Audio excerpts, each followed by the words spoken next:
प्यारे बच्चों, संसाधन एवं विकास में अभी तक हमने भू संसाधन, भूमि निम्नीकरण और संरक्षण के बारे में पढ़ा है।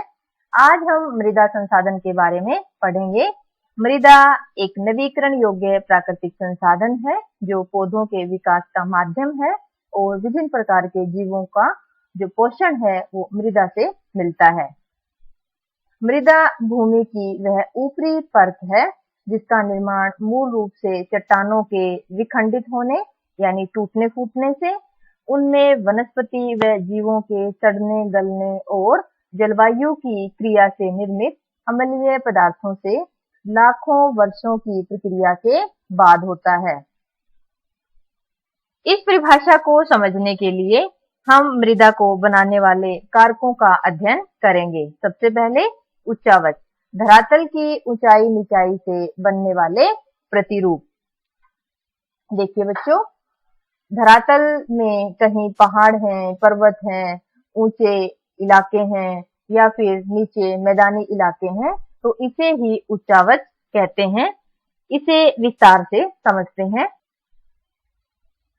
मिट्टी निर्माण में जो कारक है दूसरा है जनक शैल या पैतृक शैल। जैसा कि नाम में ही जाहिर है, जन्म देने वाले के लिए यह शब्द प्रयोग होता है। मिट्टी का ज्यादातर हिस्सा जनक शैल से बनता है। जनक शैल से मिट्टी का निर्माण कैसे होता है? अपक्षय द्वारा। अपक्षय क्या होता है? टूटना फूटना। आइए इस प्रक्रिया को समझते हैं। अपक्षय वह प्रक्रिया है जिसके द्वारा चट्टानों में टूट फूट होती रहती है और यह टूट फूट प्रकृति के अनेक तत्वों जैसे पवन, वर्षा, तापमान इत्यादि के कारण होती है। देखिए बच्चों, यह चट्टान है और ये मृदा अपरदित होती रहती है। तो ज्यादातर जो मिट्टी का निर्माण है इसी तरह चट्टानों के टूटने फूटने से होता है और यहाँ मिट्टी बिछती रहती है। और इस प्रक्रिया से टूट फूट से बने भू पदार्थों का जो है स्थानांतरण नहीं होता, यानी यह जो मिट्टी है वो यहीं बिछी रहती है। तो अपक्षय का अर्थ जाना हमने, टूटना फूटना, और इस प्रक्रिया में जो मिट्टी बनती है उसका स्थानांतरण नहीं होता। जलवायु, तापमान, पवन, आर्द्रता। आर्द्रता होती है बच्चों नमी, वर्षा इत्यादि भी मृदा निर्माण में सहायक हैं। वनस्पति, समय के साथ साथ पेड़ पौधे गल सड़ के मृदा में तब्दील हो जाते हैं।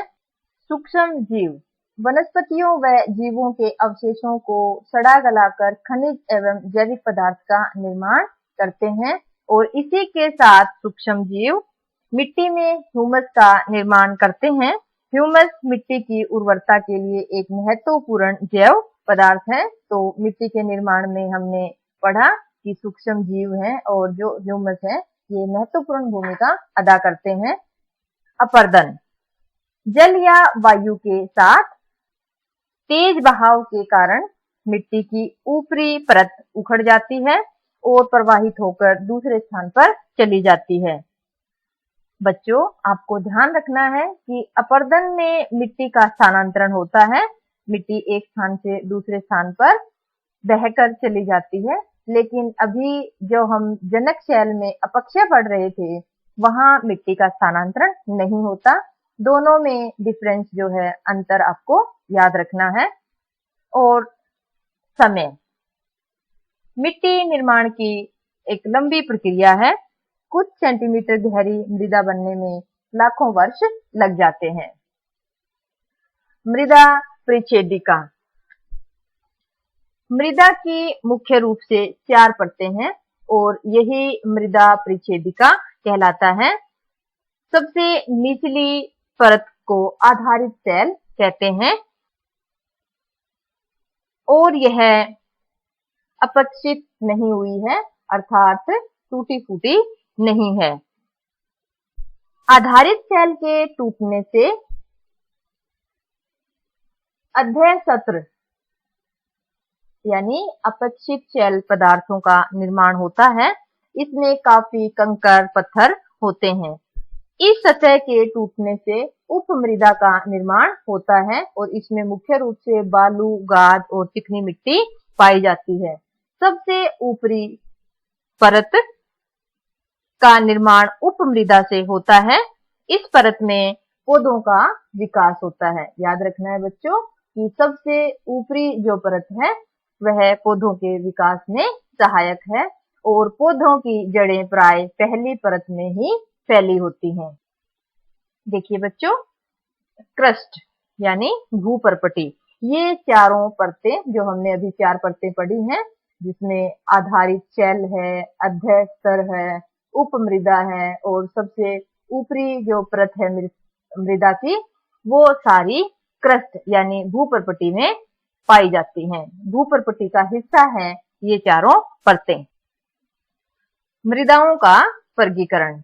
विभिन्न तत्वों, उनके रंग, गहराई, गठन, आयु व रासायनिक व भौतिक गुणों के आधार पर भारत की मृदाओं को निम्नलिखित प्रकार से हम समझ सकते हैं। सबसे पहले जलोढ़ मृदा, काली मृदा, लाल व पीली मृदा, लेटराइट मृदा, मरुस्थलीय मृदा और वन मृदा।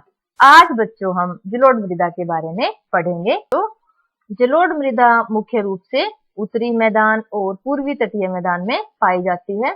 देखिए बच्चों, मैप में जो ग्रीन कलर है वो जलोढ़ मृदा का है, तो यह उत्तरी मैदान है। कर्सर के साथ साथ देखिए, और यह है बच्चों पूर्वी तटीय मैदान।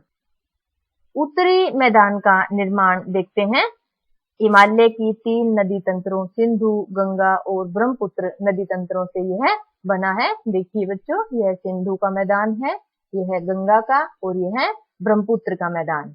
और उत्तरी मैदान के बाद बच्चों ये पूर्वी तटीय मैदान पड़ते हैं। मैदानी इलाके में जलोढ़ मृदा है, तो इसका निर्माण कैसे होता है आइए समझते हैं। देखिए बच्चों, 4 प्रमुख नदियां हैं, महानदी, गोदावरी, कृष्णा और कावेरी।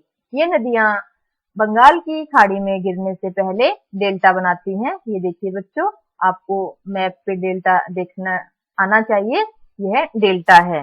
डेल्टा का अर्थ है कि जब नदी समुद्र में गिरने से पहले अपने साथ बहा कर लाई गई गाद और मिट्टी जमीन पर बिछा देती है, तो यह मिट्टी बच्चों बहुत उपजाऊ होती है और इसे ही डेल्टा कहते हैं। तो उत्तरी मैदान के अलावा पूर्वी तटीय मैदान भी जलोढ़ मृदा से बने हैं। एक और बात आपको ध्यान रखनी है बच्चों कि दक्षिण भारत में 2 नदियां नर्मदा और ताप्ती, ये नदियां अरब सागर में गिरती हैं और डेल्टा नहीं बनाती, ये जलप्रपात बनाती हैं। और इन नदियों का ढलान पूर्व की ओर इसलिए है क्योंकि पश्चिमी घाट पूर्वी घाट की अपेक्षा ऊंचे हैं। 9वीं कक्षा में इसका हमने विस्तार से अध्ययन किया है। वर्गीकरण। हिमालय से निकलकर जब नदियां गिरिपाद में पहुंचती हैं, गिरिपाद का अर्थ है बच्चों पर्वतों के चरणों में, तो इस क्षेत्र को हम गिरिपाद बोलेंगे। तो अपने साथ लाए कणों को यहाँ बिछा देती हैं। मृदा के कणों का आकार ढाल भंग के पास मोटा होता है। यह ढाल भंग का मतलब होता है बच्चों जहां ढाल खत्म होती है, तो यहाँ पर जो मृदा के जो कण हैं वो मोटे होते हैं और आगे बढ़ते बढ़ते ये छोटे हो जाते हैं। ऐसी मृदाएं पर्वतों की तलहटी पर बने मैदानों जैसे असम में दवार, पंजाब में चो और उत्तर प्रदेश में तराई क्षेत्रों में पाई जाती है। वर्गीकरण का दूसरा आधार है बच्चों आयु के आधार पर, जिसे पुराना जलोढ़ को हम बांगर कहते हैं और नए जलोढ़ को खादर। खादर आपको खाद से याद रखना है कि जहां खाद डली हो वह बहुत उपजाऊ होती है, तो खादर जो जलोढ़ मृदा है वह उपजाऊ होती है बांगर के मुकाबले में। देखिए बच्चों, नदी जब बहती है तो अपने साथ लाई हुई गाद और मिट्टी अपने तटवर्ती इलाकों में बिछाती चली जाती है। तो जो ये तटवर्ती इलाका है बच्चों, जो नदी के आसपास का क्षेत्र है, यहाँ नई मिट्टी बिछती रहती है और इसे ही खादर कहते हैं। यह बहुत उपजाऊ होती है। लेकिन जो इलाका नदी से दूर है, जहाँ नदी के साथ आई गाद और मिट्टी नहीं पहुंच पाती है, वह बांगर कहलाता है। तो बांगर और खादर आपको समझ आ गया होगा।